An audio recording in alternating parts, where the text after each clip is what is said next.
Iran से युद्ध में ट्रंप ने ऐसी ऐसी गलतियां की हैं बॉस, जिसकी कीमत उनके साथ साथ पूरी दुनिया को चुकानी पड़ी। और इन गलतियों के चक्कर में ट्रंप को 5 बड़ी हार झेलनी पड़ी। पहली हार, युद्ध का मकसद ईरान में सत्ता परिवर्तन था, जो पूरी तरह फेल हो गया। उल्टे ईरान अब ज्यादा मजबूत हो गया। जो सरकार पहले आंतरिक दबाव में थी, उसकी पकड़ और मजबूत हो गई, लोगों का सपोर्ट बढ़ गया। दूसरी हार अमेरिका की, स्ट्रेट ऑफ हॉर्मुज जो युद्ध से पहले खुला हुआ था, उसे बंद करवा दिया। जो रास्ता युद्ध से पहले फ्री था, उस पर टोल लगवा दिया। तीसरी हार अमेरिका की, युद्ध का मकसद ईरान को न्यूक्लियर हथियार बनाने से रोकना था। युद्ध की शर्तों में यह शामिल था कि ईरान के संवर्धित यूरेनियम को ईरान से बाहर शिफ्ट किया जाएगा।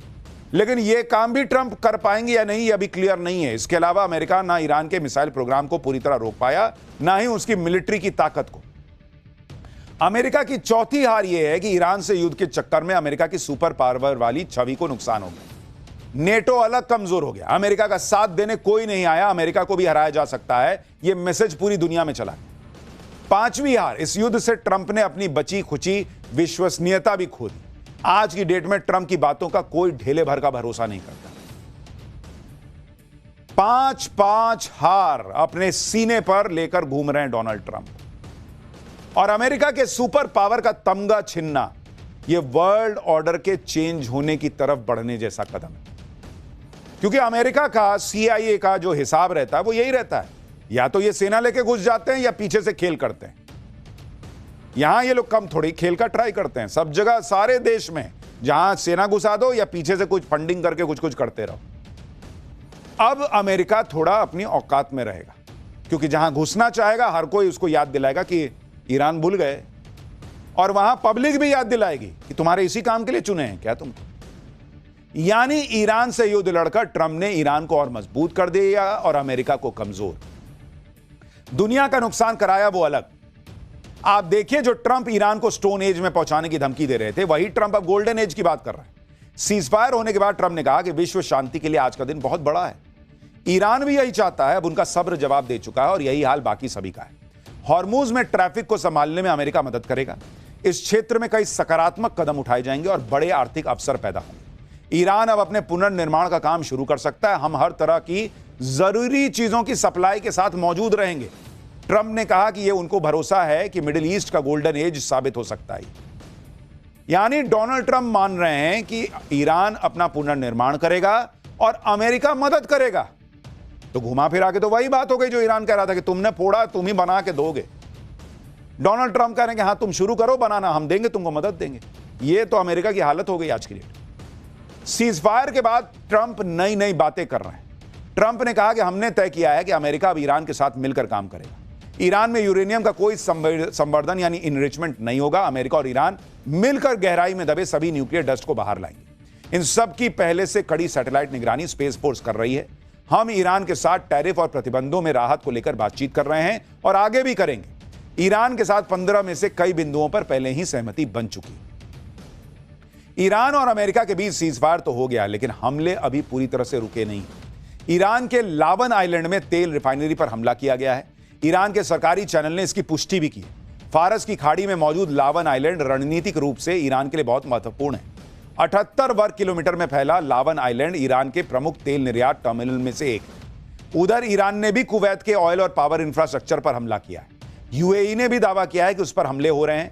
यूएई का एयर डिफेंस सिस्टम ईरान से दागी जा रही मिसाइलों को रोक रहा है। इसी के बाद सीजफायर पर सवाल भी खड़े होने लगे कि सीजफायर प्रभावी होगा भी या नहीं होगा। ईरान कह रहा है कि इजराइल मार रहा है, उसको भी तो रोको। सीजफायर तो हो गया, लेकिन ईरान को ट्रंप पर भरोसा ही नहीं है, और इसलिए ईरान धमकी दे रहा है। ईरान की सर्वोच्च राष्ट्रीय सुरक्षा परिषद ने कहा है कि हमारी उंगलियां ट्रिगर पर हैं। अगर दुश्मन ने कोई गलती की तो तगड़ा जवाब देंगे। युद्ध विराम का मतलब युद्ध की समाप्ति नहीं है। सेना अभी भी पूरी तरह से सतर्क है। एक आशंका इजराइल के मोर्चे पर बनी हुई है, क्योंकि सीजफायर की बातचीत में इजराइल शामिल नहीं है। हालांकि इजराइल के पीएम बेंजामिन नेतन्याहू ने कहा है कि इजराइल 2 हफ्ते के लिए ईरान पर हमले रोकने के ट्रंप के फैसले का समर्थन करता है। नेतन्याहू की तरफ से कहा गया कि अमेरिका ने यह भरोसा दिया कि जो बातचीत होगी उसमें यह सुनिश्चित होगा कि ईरान अब कोई न्यूक्लियर मिसाइल नहीं हासिल करेगा। इजराइल और अमेरिका के लिए खतरा नहीं बनेगा। हालांकि इसके साथ ही नेतन्याहू ने यह कहकर मुश्किलें बढ़ा दी कि लेबनान पर हमले जारी रहेंगे, वो नहीं रुकेंगे। उधर लेबनान में इजराइल से भिड़ने वाले ईरान समर्थित हिजबुल्लाह ने चेतावनी दी है कि अगर लेबनान को इसमें शामिल नहीं किया सीज फायर में, तो सीज फायर टूट जाएगा। यानी सवाल उठ रहा है कि क्या इजराइल के हमलों की वजह से यह सीज फायर टूट तो नहीं जाएगा? लेकिन इजराइल इसका कोई लोड नहीं ले रहा। इजराइल ने आज भी लेबनान पर तगड़े हमले किए। इजराइल ने लेबनान के बेरूत में एयर स्ट्राइक कर दी। लेबनान पर इजराइल के हमलों से ईरान गुस्से में है। ईरान ने क्लियर कर दिया कि अगर लेबनान पर इजराइल के हमले जारी रहे तो वो सीज फायर तोड़ देगा। सीज फायर का ऐलान होने के बाद सबसे ज्यादा पाकिस्तान उछल रहा है। पाकिस्तान के प्रधानमंत्री शहबाज शरीफ को सीज फायर का क्रेडिट दिया जा रहा है। शहबाज शरीफ ने ही सबसे पहले ईरान अमेरिका के सीज फायर का प्रस्ताव दिया था और सीज फायर होने के बाद शहबाज शरीफ ईरान और अमेरिका को बात करने के लिए पाकिस्तान आने का न्योता दे रहे हैं। शहबाज शरीफ ने ईरान के राष्ट्रपति पेजेश्कियन से कहा कि पाकिस्तान के शांति वार्ता के प्रस्ताव को स्वीकार करने के लिए धन्यवाद। इस हफ्ते इस्लामाबाद में शांति वार्ता होगी और क्षेत्र में शांति स्थापित करने पर चर्चा होगी। राष्ट्रपति पेजेश्कियन ने शांति वार्ता में शामिल होने पर सहमति जता दी। इसी हफ्ते शुक्रवार यानी 10 अप्रैल को इस्लामाबाद में ईरान और अमेरिका के बीच भी बातचीत होगी। ईरान की संसद के स्पीकर मोहम्मद गलीबाफ ईरान की नेगोशिएटिंग टीम को लीड करेंगे। अमेरिका की तरफ से उपराष्ट्रपति जेडी वेंस, ट्रंप के दूत स्टीव विटकॉफ और ट्रंप के दामाद जारेड कुशनर रहेंगे। पाकिस्तान की मीडिया में मुनीर और शहबाज को नोबेल देने की भी जो मांग हो रही है उसके बारे में भी आपको बताऊंगा, लेकिन पहले सुनिए जरा। यानी पाकिस्तान की मीडिया में चल रहा है कि मुनीर और शहबाज शरीफ को नोबेल दे दो। अरे कभी आईने में मुंह देख लो यार। तुमने जिसको नॉमिनेट किया, डोनाल्ड ट्रंप, जिसको तुम अपना फूफा बनाए घूम रहे हो, तलवे चाटर, उसको मिल ही नहीं रहा है। इनको नोबेल चाहिए। और किस बात के लिए नोबेल चाहिए? कि जो ट्रंप ने तुमको मैसेज किया वो तुमने ट्वीट कर दिया। पाकिस्तान माहौल बना रहा है कि उसकी वजह से सीज फायर हुआ और वो इस्लामाबाद में ईरान अमेरिका के बीच बातचीत करवा रहा है। लेकिन सीज फायर में पाकिस्तान की भूमिका की पोल खुद शहबाज शरीफ के ट्वीट से खुल गई। दरअसल सीज फायर से पहले शहबाज शरीफ ने ट्विटर पर एक पोस्ट डाली थी जिसमें ट्रंप से ईरान को दी गई डेडलाइन बढ़ाने की अपील की थी। शहबाज शरीफ ने जो ट्वीट किया था उसमें ऊपर लिखा था, draft Pakistan PM message on x. यह लाइन शहबाज के ट्वीट में गलती से रह गई। हालांकि शहबाज ने फौरन गलती सुधारी और ट्वीट को एडिट करके ड्राफ्ट वाली लाइन हटा दी, लेकिन तब तक तो कांड हो चुका था। अब आप देखिए कि पहले जो ट्वीट था उसमें यह लाइन जुड़ी हुई थी और एडिट होने के बाद ड्राफ्ट वाली लाइन उसने हटा दी। शहबाज ने रात 12:46 पर ट्वीट किया था और 12:47 पर उसको एडिट किया, लेकिन एडिट हिस्ट्री में वो दिख गया कि पहले क्या ट्वीट हुआ था। लोग कह रहे हैं कि शहबाज ने जो ट्वीट किया वो उसको किसी ने बना कर दिया था कि सुनो इसको ट्वीट कर दो, जिस पर लिखा था कि पाकिस्तान के पीएम के लिए यह ड्राफ्ट है। क्या यह मैसेज अमेरिका की तरफ से शहबाज के पास आया था कि उसे सोशल मीडिया पर पोस्ट कर दो? सुनिए पाकिस्तान के पत्रकार क्या बता रहे हैं। ऐसा देश है, खुद वहां के लोग कह रहे हैं कि भाई तुमको अमेरिका ने मैसेज भेजा, इसी के लिए पाल के रखा है क्या अमेरिका ने तुमको, डोनाल्ड ट्रंप ने मुनीर को, कि जो भेजूंगा वो ट्वीट कर देना, समझे? और वो सही कह रहा है कि भाई अगर पाकिस्तान के अंदर से किसी ने ये मैसेज बनाया होता तो वो पाकिस्तान के पीएम का मैसेज ऑन एक्स क्यों लिखता? वो लिखता पीएम मैसेज ऑन एक्स। इसका मतलब किसी ने बाहर से भेजा है कि इसको डलवा दो उसके हाथ से। सोचिए, इसी दिन के लिए ट्रंप पाल रहा है इन दोनों को, मुनीर और शहबाज को। इधर ड्राफ्ट वाले ट्वीट पर शहबाज की किरकिरी हो रही है, उधर ट्रंप ने सीजफायर में चीन की भूमिका का भी जिक्र कर दिया। ट्रंप से पूछा गया कि क्या चीन ने ईरान को बातचीत के लिए तैयार करने में भूमिका निभाई। इस पर ट्रंप ने कहा कि पर्दे के पीछे ईरान को तैयार करने में चीन ने भूमिका निभाई होगी। चर्चा इस बात की भी हो रही है कि इतने बड़े संघर्ष को पाकिस्तान अपने दम पर खत्म नहीं कर सकता और ट्रंप ने चीन का जिक्र करके साफ कर दिया कि भले ही पाकिस्तान मैं करके क्रेडिट लेने के लिए लाइन में दौड़े, लेकिन पर्दे के पीछे सारा खेल चीन ने किया। चीन ने ईरान को समझाया कि भाई रुक जाओ, बहुत दिक्कत हो जाएगी तुमको भी, क्योंकि ईरान भी तो मार खा ही रहा था ना भाई। आप उसके जज्बे की तारीफ कर सकते हैं, लेकिन ऐसा नहीं है कि ईरान को नुकसान नहीं हो रहा था, ईरान को भरपेट नुकसान हुआ है। तो चीन ने समझाया कि भाई तुम भी थोड़ा रुको, थांबा थोड़ा। और चूंकि चीन से ईरान का अच्छा खासा व्यापार होता है, जब ईरान पर इतने सैंक्शन लगे तब भी चीन उससे तेल खरीदता रहा, तो ईरान को चीन से की बात सुननी पड़ी, क्योंकि इस पूरे मामले में यह भी कहा जाता रहा है कि रशिया और चीन दोनों ईरान को मदद करते रहे पर्दे के पीछे से। लेकिन लाइन में कूद के आ गया शहबाज और मुनीर कि हमने युद्ध रुकवाया है। लोग तो यह भी चर्चा कर रहे हैं कि ईरान युद्ध से ट्रंप किसी भी तरह निकलना चाहते थे और ईरान की सभ्यता खत्म करने की धमकी के बाद ट्रंप बुरी तरह से बैकफुट पर थे। ईरान पर हमला नहीं करने का फैसला ट्रंप अगर खुद लेते तो उनकी और किरकिरी होती, इसलिए पहले शहबाज शरीफ को मैसेज भेजा कि डेडलाइन बढ़वाओ और सीजफायर की अपील करवाओ। और ट्रंप इसको मान लेंगे। लेकिन शहबाज शरीफ ने तो कांड कर दिया, उसने सब लीक कर दिया, तो इन्होंने भी कन्नी काट ली और बोल दिया कि हां भाई चीन ने कराया। और अब लोग एआई से वीडियो बनाकर शेयर कर रहे हैं, मजाक बना रहे हैं कि ट्रंप शहबाज को ड्राफ्ट देते दिख रहे हैं। देखिए कैसा वीडियो चल रहा है। बस इसको आगे चलाओ, तो तहकीक करो। ये ना हो कि तुम अपनी जहालत में किसी का नुकसान कर दो और तुम्हें उसके ऊपर नदामत उठानी। फॉरवर्डेड एज रिसीव्ड, और आपका सोशल मीडिया क्या कहता है? Forwarded as received. तो लोग मजाक बना रहे हैं कि डोनाल्ड ट्रंप ने देखिए मैसेज भेजा, मुनीर को गया, मुनीर ने शहबाज को भेजा और फिर सर पे थपकी भी दे रहा कि करो ना जी पोस्ट इसको अपने अकाउंट से। यानी लोग तो सीजफायर में शहबाज के क्रेडिट लेने की तुलना जो है वो उस आदमी से भी कर रहे हैं जो प्लेटफॉर्म पर रुक रही ट्रेन को हाथ से रोकने की एक्टिंग कर रहा है कि भाई देखो मैंने रुकवा दिया। देख रहे हैं इसको, लोग कह रहे हैं कि ट्रंप ये मुनीर और शहबाज का यही हाल है, दरवाजा बंद हो रहा है उसको बंद कर दी कि मैंने बंद कर दिया, फिर धक्का देके जैसे ऐसे दिखा रहा है कि वही ट्रेन को भेज रहा है, वही ट्रेन को रोक रहा है। यही पाकिस्तान का हाल है। अमेरिका और ईरान के बीच सीजफायर कराने में चीन की भूमिका की चर्चा बेवजह नहीं है। दावा किया जा रहा है कि चीन बहुत समय से पर्दे के पीछे से काम कर रहा था।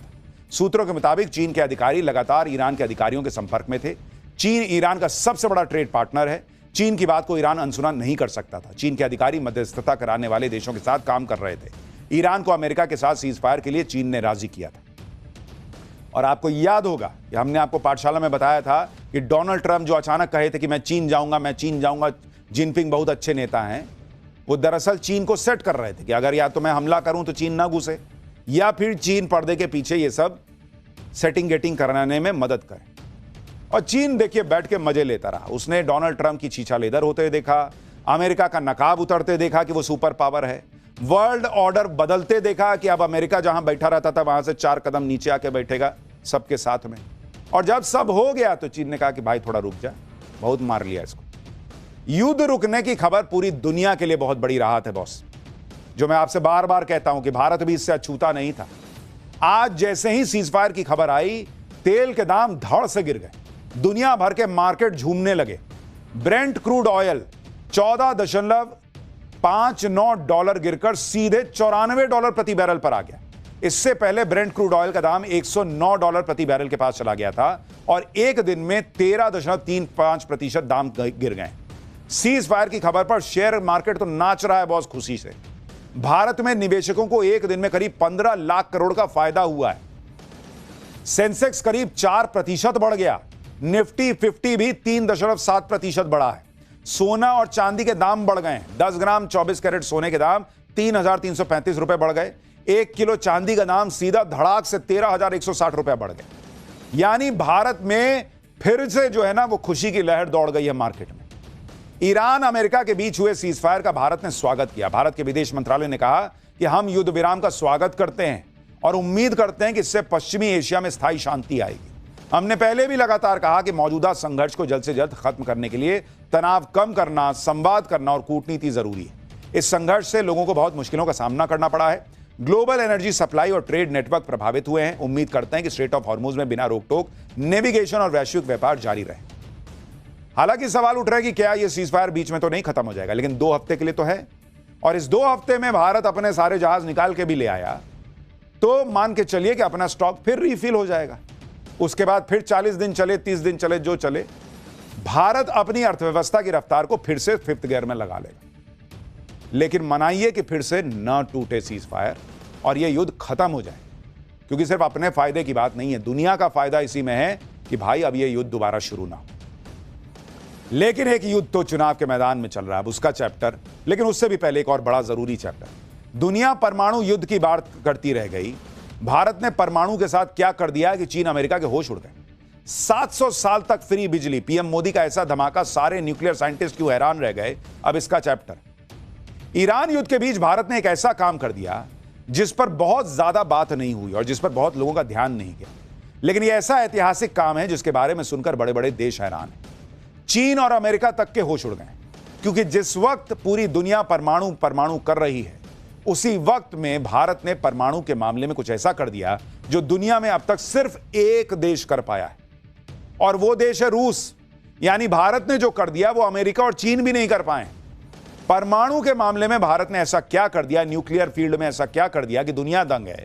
क्यों यह कहा जा रहा कि यह पीएम मोदी का ऐसा धमाका है जिससे 700 साल तक की फ्री बिजली मिल जाएगी? क्या दुनिया भर के न्यूक्लियर साइंटिस्ट क्यों भारत के सनसनीखेज उपलब्धि से हैरान हैं, आज आपको बताऊंगा और बिल्कुल आसान तरीके से आपको समझाऊंगा, क्योंकि परमाणु का नाम आते ही कई लोगों को समझने में टेक्निकल दिक्कत लगने लगती है। लेकिन चूंकि यह पाठशाला है और यहां हम आपको हर चीज सरलता से समझाते हैं, तो आज आपको बताऊंगा कि भारत ने क्या अचीव कर लिया है कि हर भारतीय को गर्व होना चाहिए, हमारे वैज्ञानिकों पर गर्व होना चाहिए। भारत की इतनी बड़ी कामयाबी भारत को कैसे सुपर पावर बनाने की तरफ और आगे ले जाएगी, पहले उसका ट्रेलर देखिए, फिर विस्तार से बताता हूं।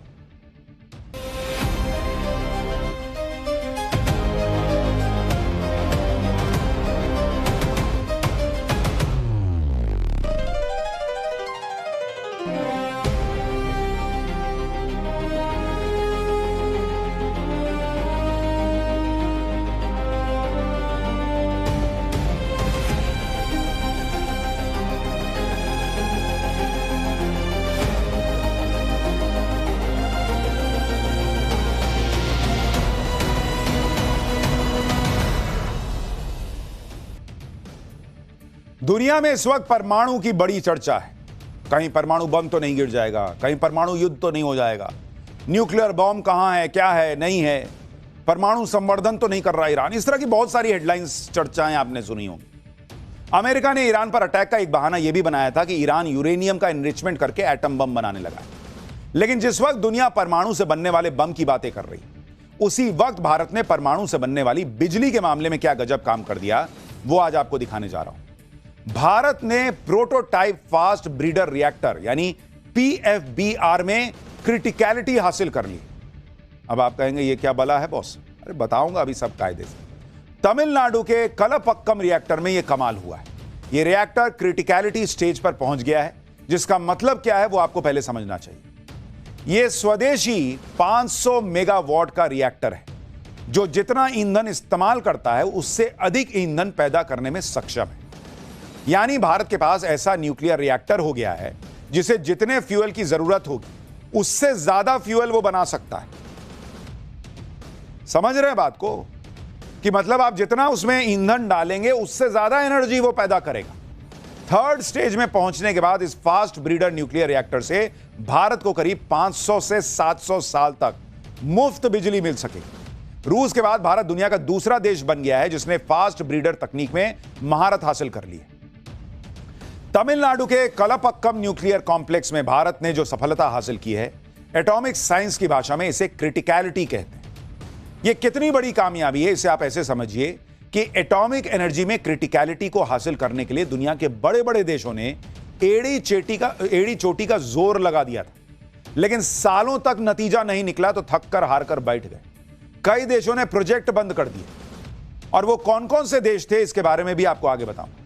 लेकिन फिलहाल देखिए कि भारत ने इसे हासिल करने की ऐसी जिद पकड़ ली थी कि भारत न थका न हारा और 40 साल की अथक मेहनत के बाद क्रिटिकलिटी हासिल करके दम लिया। परमाणु विज्ञान की इस बहुत बड़ी सफलता को आसान शब्दों में समझिए कि क्रिटिकलिटी होती क्या और इससे क्या होगा। देखिए, एटॉमिक एनर्जी जो होती है, परमाणु ऊर्जा, उसमें क्रिटिकलिटी के 3 लेवल होते हैं। पहला लेवल जिसे सब क्रिटिकल कहते हैं, इसमें चेन रिएक्शन खुद से नहीं चल पाता।